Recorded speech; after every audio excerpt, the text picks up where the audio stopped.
Elias Grant had never imagined that the quiet, lonely life he'd carved out on the edge of Arizona's red mesas would end with a blade at his throat. The evening had started like any other, the sun dipping low and staining the sky with streaks of molten gold as he rode out to find a pair of strayed cattle.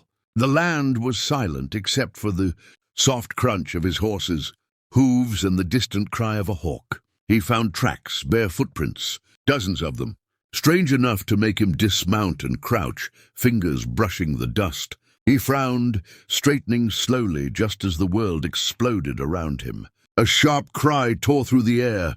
Shadows dropped from the cliffs above, fast, precise, almost ghost-like. Before Elias's hand even touched his rifle, he was yanked off his horse and pinned to the ground by figures dressed in leather and paint. Dust choked his lungs as he struggled, though it did him no good. A blade pressed against his neck, cold and steady.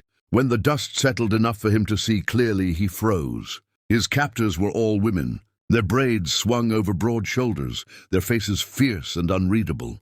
Their eyes held no fear, only the calm confidence of seasoned warriors. One of them stepped forward, taller than the rest, her gaze sharp as a hawk's as she looked him over. She moved with authority. She was clearly their leader. Elias's heartbeat thundered in his ears. "You trespass," she said, her voice deep and steady. "You follow our tracks. Why?" He swallowed hard, feeling the blade press a fraction closer.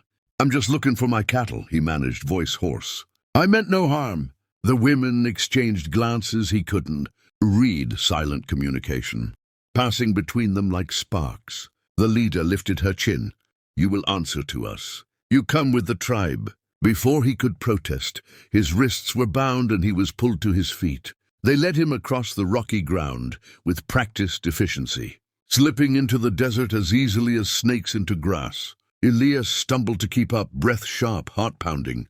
He didn't know who they were or what they wanted. Stories of lost Apache bands and warrior clans whispered through his mind, half-believed legends that suddenly felt far too real.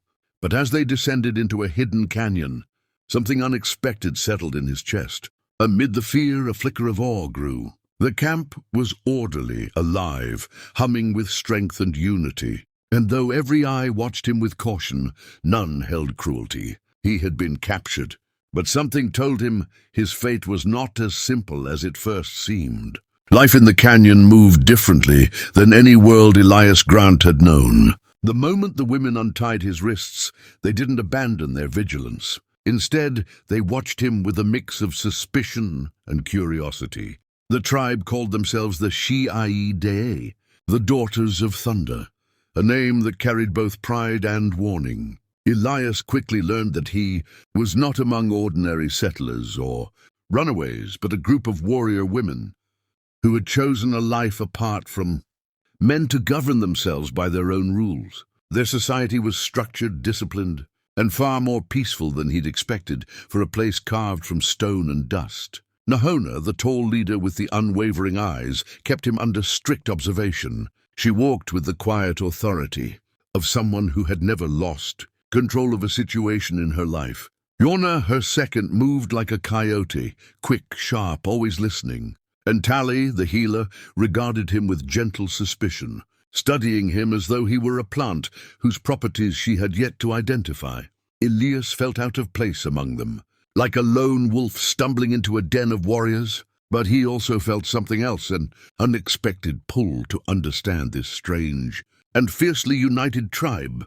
He expected hostility or punishment, yet what came instead was evaluation. Nahona ordered him to help with camp tasks under watchful eyes, as if testing his character. Elias complied without argument, handling tools, repairing loose structures, lifting heavy beams with the practical ease of a rancher. The women observed not just what he could do, but how he did it. They were accustomed to strength, but his gentleness disarmed them. He thanked them for water. He asked before touching anything. He soothed skittish horses with low, murmured words, earning surprised looks from warriors who struggled with the same animals. Whenever he worked, a few of the younger women would collect at a distance, pretending to be busy while clearly watching him. When he offered to teach them how to brace a fence post so it wouldn't lean, they hesitated, then returned with more friends, trying and failing to hide their interest. Gradually, their questions grew bolder. Why did he live alone? Why didn't he fear them? Why did he talk to horses like they were old friends? Even Yana, who had eyed him like a threat at first, began to tease him lightly when he stumbled during simple training drills she insisted he try. Tali checked his hands after work, brushing sand from his palms with a tenderness he didn't expect. And Nahona. She watched everything. Her eyes lingered longer each day, not with softness, but with a deep, analytic curiosity, as though she were trying to understand why this lone rancher shifted the air around him. Elias had come as a prisoner, yet slowly the walls around him began to loosen. The women who had captured him with ropes and blades now found themselves drawn in ways they didn't mind admitting to each other, but never to him, and certainly not. Elias hadn't intended to change the rhythm of the Daughters of Thunder, but somehow, simply by existing among them, he did. At first, the tribe kept him at arm's length, their eyes sharp and their hands never far from their weapons. Yet as days folded into weeks, a quiet shift began, subtle as dawn light crawling over canyon walls. He fixed the old water wheel the women had long given up on, clearing the clogged channels and shaping new paddles from tough mesquite wood. When water finally rushed through again, splashing over the stones in a healthy, steady stream, several warriors gasped as if witnessing a miracle. Children ran to dip their hands in the flow, laughing. Elias couldn't help but smile, his hat tipped low to hide a rare swell of pride.